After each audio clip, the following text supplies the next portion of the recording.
Bonjour, bienvenue sur Lotus Pacham. Donc en fait aujourd'hui, par rapport au tirage que j'ai fait entre hier et puis ce matin, je voulais vous parler en fait de la manipulation parce que il y a énormément d'épées et donc en fait, on va dire qu'il y a beaucoup de personnes actuellement qui sont dans la dualité du mental. Et donc, étant donné qu'on est sur, en fait, dire des phases successives d'éclaircissement par rapport à des personnes, voilà, qui sont sur un chemin, hein, voilà, c'est un chemin spirituel. Pour les gens qui sont pas croyants, c'est un chemin quantique. C'est une évolution, c'est libérer, on va dire, des bouts d'âme, voilà, des choses auxquelles vous ne croyez pas du tout, et puis finalement, ça vous arrive. Donc évidemment, il faut expliquer un petit peu ce qui se passe, pourquoi vous êtes resté dans des systèmes de manipulation et de punition, on va dire, de votre intériorité ou de votre âme aussi longtemps. Et donc, en fait, ce que je voulais dire, parce que je suis tombée sur beaucoup de vidéos hein, sur, en fait, les pervers narcissiques. Bon. Alors, c'est très intéressant, les pervers narcissiques, parce que, effectivement, ce sont des personnes qui ont, on va dire, une intention qui, d'après les psys, c'est très conscient. Moi, je pars du principe que justement, quand on est dans la dualité du mental, on voit rien. Voilà, donc il y a des gens qui agissent d'une certaine façon parce que en fait ils ont tellement engrammé, on va dire, d'informations négatives, ils sont tellement, on va dire, à l'extérieur d'eux-mêmes et ils sont tellement perdus, on va dire, en eux-mêmes, qui sont dans le brouillard, qu'effectivement ils développent en fait des systèmes de manipulation, mais qui sont autant des manipulations les concernant que évidemment concernant les personnes qui les entourent, parce qu'ils sont dans des techniques en fait où il ne faut pas on va dire leur intériorité soit révélée. Alors pourquoi voilà, il y a des situations dans la matière, des situations quand en fait ces personnes sont dans leur enfance, ont subi des traumatismes et donc en fait on les a tellement broyés, on va dire intérieurement, qu'ils ont été coupés, voilà. Alors souvent c'est tout ce qui concerne évidemment des manipulations psychiques, de la perversion sexuelle, voilà. Souvent il y a beaucoup de choses comme ça qui ont fait que en fait, eh bien, ces personnes ont vécu, on va dire, pendant un laps de temps très long dans la non-existence d'eux-mêmes et ils n'ont fait que reproduire en fait. Voilà, quand ils sont soit, on va dire, de jeunes adultes ou de personnes plus âgées, en fait, ils ne reprojettent finalement que des systèmes en fait de plus en plus sophistiqués, mais qui sont des systèmes de contrôle et de blocage évidemment où personne ne doit avoir ni ne doit rentrer dans leur intériorité. Donc voilà, ça c'est un petit peu l'histoire des pervers narcissiques. Bon après, voilà, je veux dire quand on a 35 ans derrière soi d'histoire de manipulation mentale, je veux dire on devient un expert dans la manipulation mentale. Hein. Je veux dire c'est cela, voilà, et de façon à ce qu'on ne voit pas évidemment l'étendue des dégâts, puisque quand on est dans la dualité du mental, eh bien, on va dire, on est ouvert à toute forme de perversion, et ce sont des perversions qui vont de plus en plus loin. Bon, je vous fais pas de dessin, mais c'est les drogues, c'est la manipulation sexuelle, c'est tous ces trucs-là. Donc voilà. Mais ce qui est intéressant, si vous voulez, c'est les personnes en fait qui dénoncent, je veux dire, ces pervers, qui dénoncent en tout cas ces situations.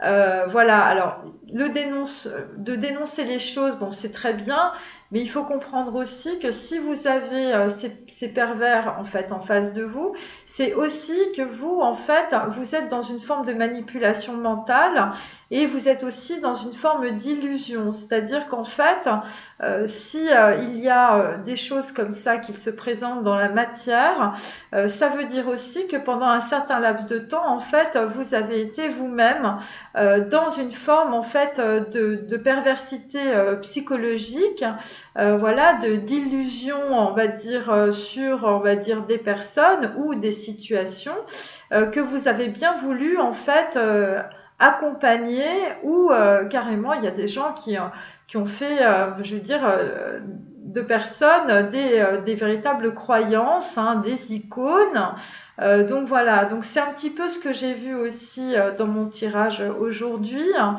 en tout cas pour des masculins.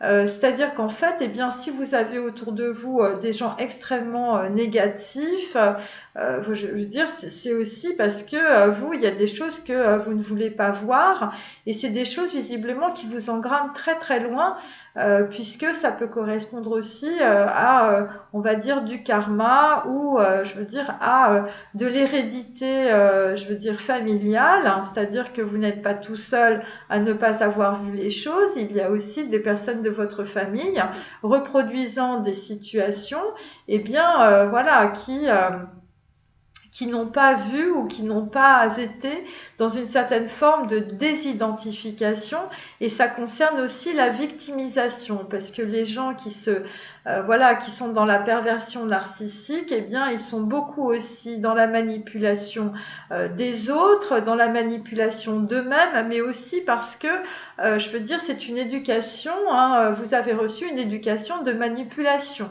hein, voilà. Alors ça concerne la perversité, ça concerne des choses secrètes familiales, de l'hérédité, mais donc en fait ça se transmet évidemment de père en fils, hein, de mère en fille, ce type de manipulation, voilà, qu'elle soit psychique, qu'elle soit basée ou non sur, je vais dire, des systèmes de pensée, de croyances, ou carrément des événements, on va dire, qui sont arrivés dans votre vie, et où votre mère est partie, où vous étiez dans l'abandon, dans le rejet, et hop, ça y est, on chope un truc, on chope une information, je veux dire, qui vous fait tellement de mal que vous êtes obligé d'être dans la dualité du mental pour vous protéger, et évidemment, vous reproduisez ça dans vos relations, hein, relations amicales, relations familiales, relations sociales, relations sentimentales, enfin, je veux dire, c'est un petit peu comme on a une carabine avec 22 longs riffs, vous voyez, je veux dire, quand vous tirez, ça arrose tout le monde, hein, voilà, ben, là, on est un petit peu là-dedans. Voilà, c'est ce que je voulais dire. Et moi, ce qui me dérange, si vous voulez, hein, c'est que quand on lit bon, on dit, bah voilà, cet homme est un pervers narcissique, pendant 15 ans, il m'a gâché ma vie. Je vais dire, mais demandez-vous surtout pourquoi vous avez eu, en fait, vous avez cru, en fait, vous avez intégré une croyance, en fait, par rapport à une personne. Voilà. Il faut comprendre aussi que les gens qui se mettent dans des situations avec des pervers narcissiques, je vous dis, c'est aussi, vous aussi, vous êtes dans la perversion narcissique. Voilà, parce que vous avez eu besoin d'être regardé. Vous voyez, il y a ça aussi. Donc voilà, enfin je veux dire, il faut pas non plus.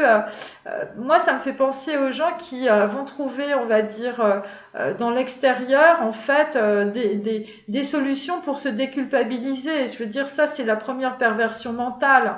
C'est essayer de trouver chez l'autre, en fait, ce qui va vous permettre de vous déculpabiliser vous-même. Voilà, donc là, il faut sortir de cette croyance parce que là, vous allez vraiment tourner très très loin et vraiment longtemps. Voilà. Et vraisemblablement, les gens, ils commencent par ça. C'est-à-dire que, voilà, ma relation sentimentale s'est mal passée, cet homme ou cette femme, c'est une pervers narcissique, c'est horrible, elle m'a foutu le moral à zéro, je suis complètement déprimée depuis des mois. Ben, demandez-vous aussi pourquoi vous étiez dans cette situation-là, c'est le b.a.-ba. Et là, vous allez comprendre aussi que vous avez un système qui est en miroir avec la personne. Et ce système, en fait, évidemment, il n'est pas lié avec la personne. Mais il a été, on va dire, il était dans l'unité avec cette personne. Voyez? C'est-à-dire que si vous êtes allé vers cette personne, c'est aussi que vous étiez dans une forme de perversion narcissique. Voilà, c'était par rapport à votre ego aussi. Donc c'est pour ça que je dis souvent qu'il faut, il faut lâcher l'ego, il faut faire tomber l'ego. Et bon, je sais que c'est pas simple et c'est pour ça que je fais ces vidéos. C'est parce que les explications, les connaissances, en fait, ça permet d'engrammer les choses et ensuite de comprendre en fait toutes ces techniques de manipulation, mais qu'on a sur soi-même. Et ça vient pas forcément de votre copain qui est un pervers narcissique. Le mec, il est juste là pour vous mettre une pancarte sur le visage. Voyez? Et vous n'êtes pas obligé de le croire. Donc si vous faites une croyance avec lui ou avec elle, ça veut dire que cette croyance, en fait, elle comble un manque, elle comble un vide, elle comble en fait une blessure que vous n'avez pas guérie. Voilà, c'est ça ce que ça veut dire en fait. Bon alors je vais commencer.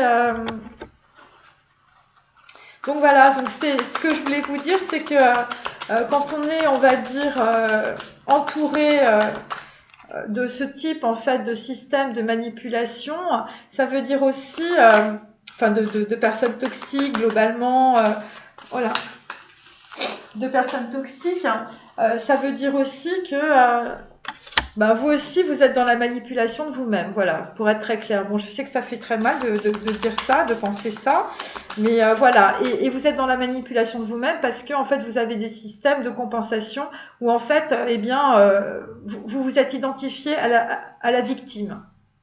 Vous voyez, c'est ça. Et donc, plus on s'identifie, en fait, aux choses, parce qu'à travers la victime, en fait, vous existez. Vous voyez, c'est ça le problème. Donc, quand vous êtes victime, eh bien, vous êtes dans l'émotionnel et vous tournez dans un cercle.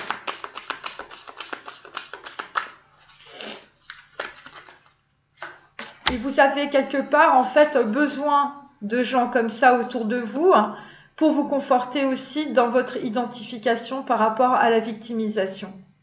Autrement dit, les gens qui vous entourent, qui sont hyper malveillants, en fait, eh bien, ils ne font que remplir en fait des informations qui vous confortent en fait dans l'identité que vous avez par rapport aux autres, en disant, voyez, je suis la victime de tout, voyez ce qui se passe, c'est horrible, je n'ai que des personnes négatives dans ma vie, c'est pas de ma faute, c'est de la faute des autres.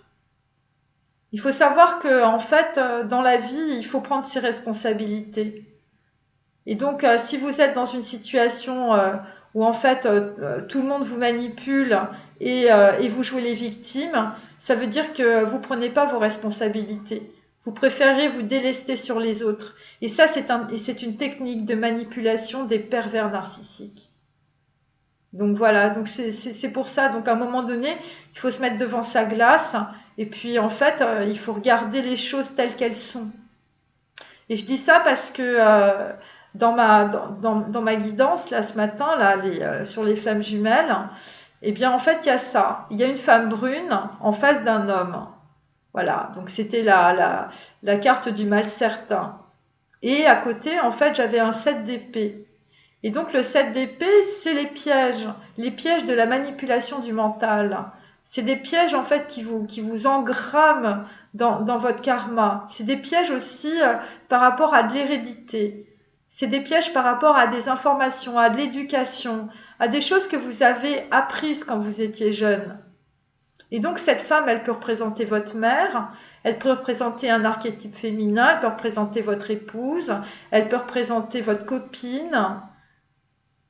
Elle représente la personne en fait qui vous met, on va dire, un doigt sur en fait quelque chose que vous ne voyez pas. Ce fameux angle mort quand on regarde le rétroviseur. Voilà, c'est ça. Et puisqu'on était dans des gens qui étaient dans les illusions, qui étaient dans les projections, qui étaient dans des formes en fait de désidentification, mais qui n'arrivaient pas justement à se désidentifier par rapport à cette souffrance et par rapport à cet émotionnel, c'est parce que en fait vous reprojetez sur la personne, voilà voilà votre masculin ou votre féminine, vous reprojetez en fait des choses qui sont en vous. Et vous dites, eh bien, c'est de sa faute. C'est à cause de lui que je suis dans cet état. Et en fait, c'est pas le cas.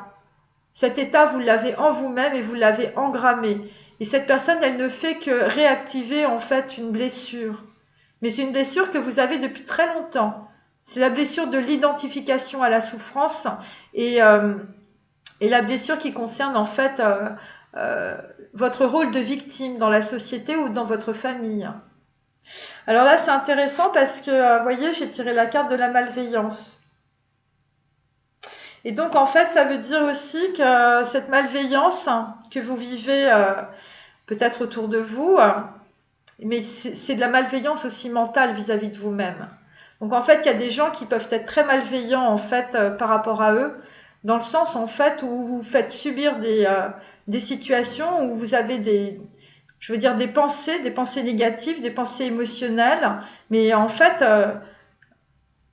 vous pour vous pour faire en fait que ces pensées émotionnelles, ces pensées négatives, ces pensées qui vous font mal, eh bien en fait vous en avez besoin. C'est comme une drogue. C'est, je sais pas si vous vous souvenez, dans une de mes cartes, j'ai les émotifs anonymes. Bon, je vais pas tirer ça aujourd'hui, mais c'est ça. Les émotifs anonymes, c'est quoi?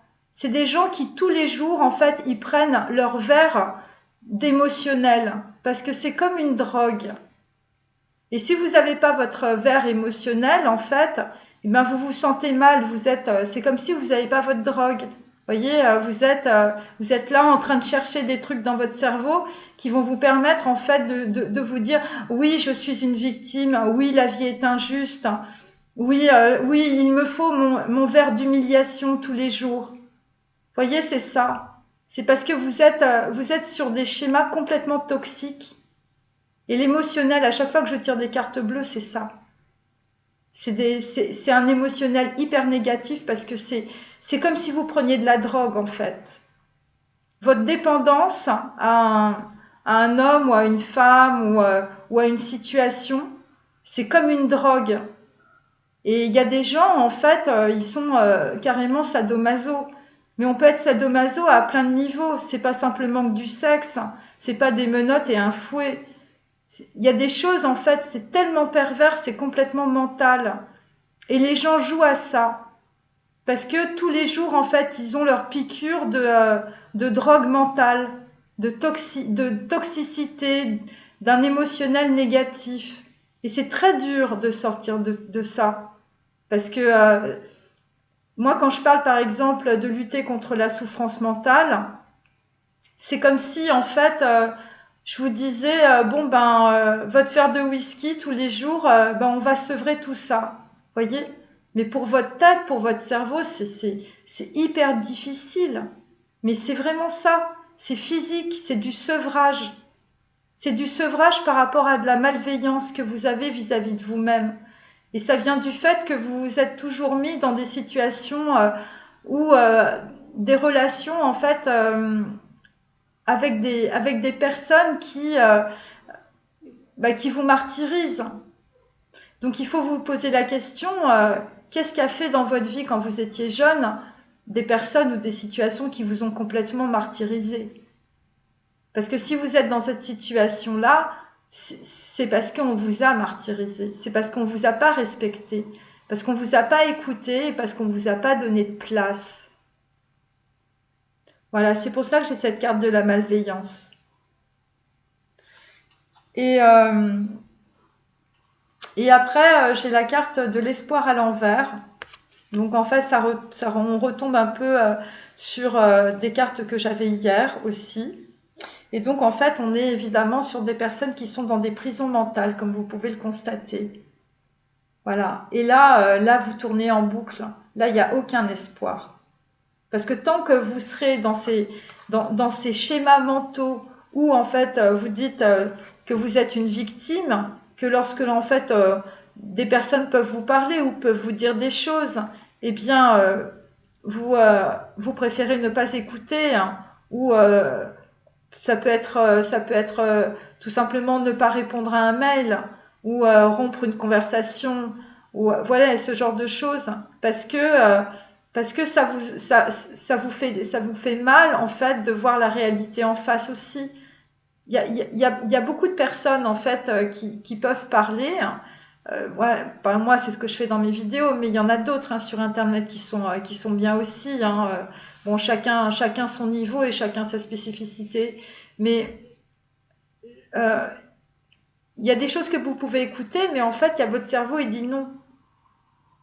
Et quand en fait vous avez un éclaircissement, eh bien le non est plus fort encore. Donc il y a des personnes par exemple qui peuvent écouter des choses ou qui peuvent se renseigner ou qui peuvent suivre en fait par exemple vous allez avoir un psychothérapeute et en fait vous allez arriver jusqu'au seuil de la tente rouge. voyez, jusqu'aux dents de la baleine de Jonas.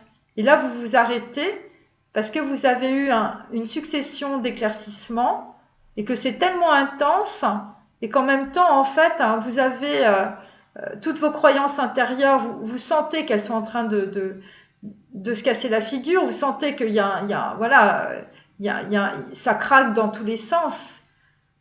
Et en fait, ce qui se passe, c'est que vous sentez en fait qu'il y a beaucoup d'angoisse et beaucoup de peur qui montent. C'est comme si c'était un sevrage, vous voyez.